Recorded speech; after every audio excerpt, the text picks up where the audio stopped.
kita mengenal berbagai macam jenis jeruk. Salah satunya mungkin yang sudah familiar dengan para pemirsa sekalian adalah jeruk lemon. Yang satu lagi adalah cukup kita kenal, yakni adalah jeruk nipis, di mana umumnya jeruk nipis lebih banyak digunakan untuk mencampur makanan. Nah, sebenarnya apa perbedaan antara kedua jenis jeruk ini? Kita lihat bahwa ada berbagai perbedaan yang mendasar dari kedua jeruk ini dalam hal kandungan zat aktifnya dan manfaat bagi kesehatan. Pertama-tama kita akan mengenal apa itu jeruk nipis. Jeruk nipis terdapat banyak kandungan vitamin C, jauh lebih banyak dibandingkan jeruk lemon. Di dalam jeruk nipis terkandung banyak vitamin C, lebih kurang sekitar 40 mg per satu buah jeruk nipis. Sehingga bila kita menginginkan manfaat vitamin C, misalnya untuk meningkatkan imunitas tubuh, maka lebih baik kita mengkonsumsi jeruk nipis ini. Di samping itu, di dalam jeruk nipis terkandung banyak flavonoid, yakni zat yang bersifat antioksidan.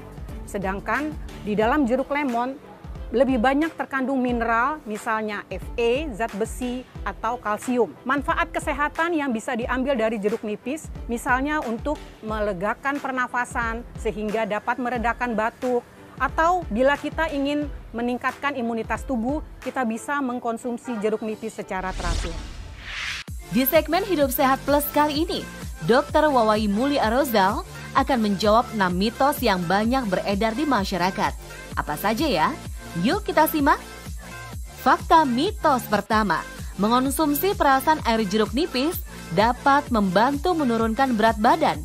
Tapi itu fakta atau mitos? Yang ini adalah mitos. Memang banyak sekali opini yang beredar di masyarakat bahwa meminum perasan jeruk nipis dapat membantu menurunkan berat badan. Kita tahu bahwa berbagai faktor dapat menyebabkan meningkat atau menurunnya berat badan. Kita harus ingat bahwa yang utama adalah asupan gizi yang adekuat, asupan gizi yang seimbang, dan yang lebih penting adalah exercise atau aktivitas fisik yang sesuai dengan kebutuhan kita.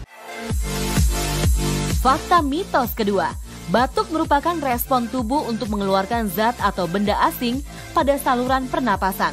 Mitosnya, jeruk nipis dapat dikonsumsi untuk meredakan batuk.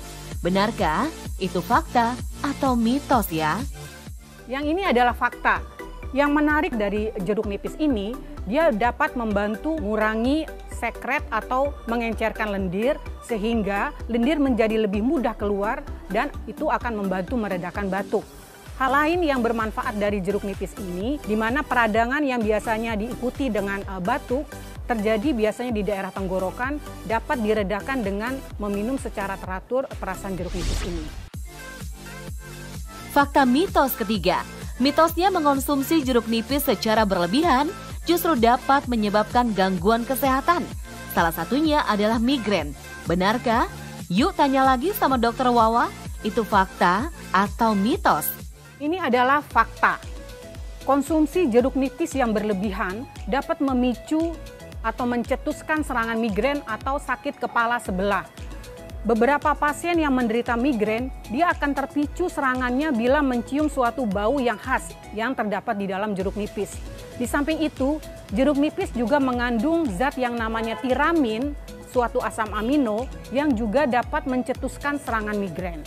Jadi harus hati-hati dalam hal mengkonsumsi jeruk nipis terutama bagi pasien yang menderita migrain karena konsumsi yang berlebihan justru akan mencetuskan serangan migrain itu berulang kembali.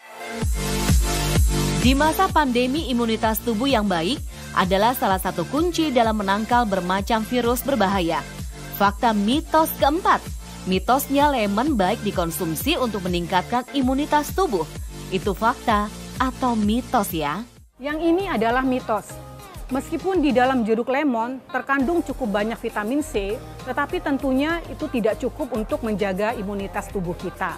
Hal yang paling penting dalam menjaga imunitas tubuh kita adalah asupan gizi yang adekuat, istirahat yang cukup, hindari stres, dan juga aktivitas fisik yang sesuai. Fakta mitos kelima, mitosnya mengonsumsi lemon berlebih dapat menyebabkan kerusakan pada gigi. Benarkah?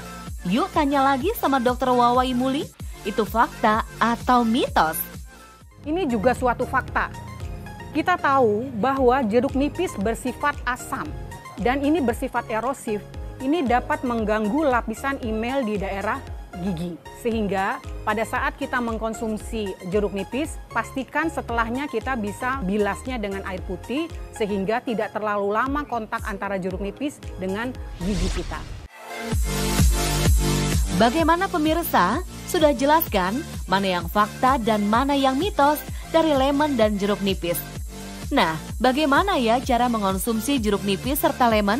Walaupun manfaatnya untuk menjaga kesehatan tidak diragukan lagi, namun tidak semua orang bisa mengonsumsinya, terutama orang dengan gangguan kesehatan tertentu. Lantas, siapa saja yang tidak dianjurkan mengonsumsinya? Yuk simak tips berikut ini. Meskipun kandungan vitamin C yang terdapat di dalam jeruk lemon lebih sedikit, tetapi dia memiliki kandungan mineral yang lebih besar. Misalnya adalah zat besi.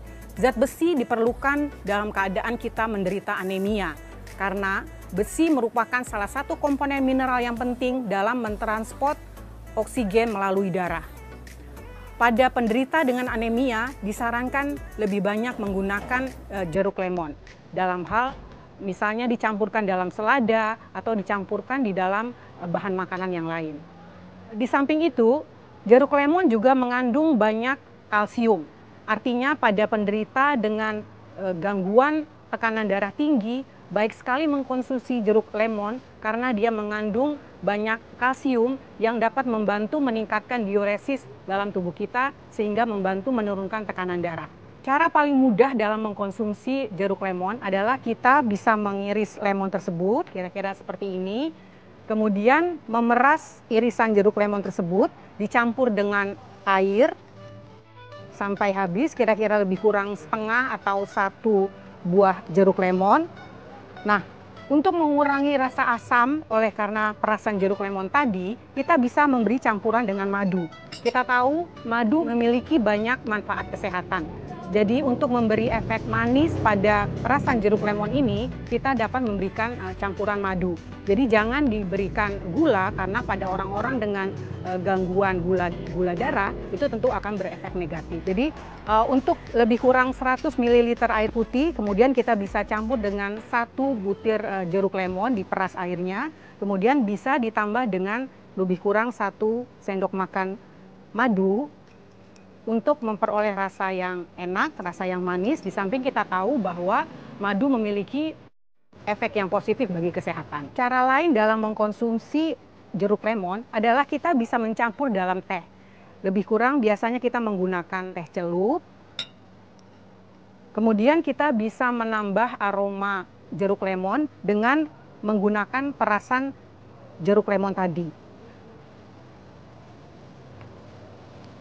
Ya, kira-kira demikian kita peras dan kita campurkan dalam teh yang kita buat tadi. Pada orang-orang yang kurang tahan terhadap aroma jeruk lemon ini, biasanya kita bisa menggunakan teh, kemudian diberi perasan jeruk lemon tadi. Ini bisa mengurangi rasa mual atau enek oleh karena aroma jeruk lemon tadi. Untuk jeruk nipis, umumnya kita menggunakan jeruk nipis untuk campuran berbagai makanan. Misalnya kita bisa campurkan di dalam ikan atau dicampur dengan berbagai sayuran. Untuk tujuan pengobatan, secara sederhana kita bisa menggunakan jeruk nipis ini hanya perasannya saja. Jadi kita bisa mengiris jeruk nipis tersebut, kemudian kita ambil sendok, lalu kita menggunakan perasan jeruk nipis seperti ini secara sederhana. Tentunya kita buang bijinya dan langsung kita minum. Dengan tujuan biasanya untuk meredakan gejala batuk.